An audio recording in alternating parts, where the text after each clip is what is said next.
అయ్యో రైతన్నలారా! మిమ్మల్ని ముచ్చటెక్కించే ఓ good news ఉంది. తెలంగాణ ప్రభుత్వమే మీకో అద్భుతమైన గిఫ్ట్ ఇచ్చింది. అదే మన రైతు భరోసా పథకం. ఈ పథకం కింద ముంచెత్తే భారాల మధ్య ఉన్న మన రైతన్నలకి ఆర్థిక సహాయం అందించాలన్నదే ప్రభుత్వ లక్ష్యం. ఇక ఇప్పుడు కొత్తగా 3 ఎకరాల లోపు భూమి కలిగిన రైతులకు అబ్బా మంచి ఛాన్స్ ఇచ్చారు. వాళ్ళ ఖాతాల్లో నగదు జమ అయిపోయింది. అంతేకాదు కొత్తగా పటాదారు పాస్‌బుక్ పొందిన 1.5 లక్షల మంది రైతులకు కూడా డబ్బులు వేసేశారు.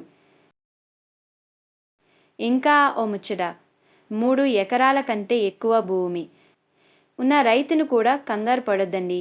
మీకోసం కూడా ఆర్థిక సహాయం రాబోతోంది. మే నెల మొదటి వారంలోగా ఈ విషయంపై ప్రభుత్వం ఓ క్లారిటీ ఇవ్వబోతున్నట్టు సమాచారం. ఇందుకోసమే ఏకంగా నిరే కోట్లు కేటాయించారు.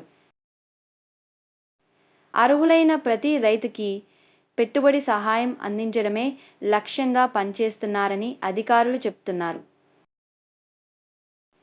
ఇక మన రైతన్నలకి కాసింత ఊపిరి. జై రైతు జై తెలంగాణ.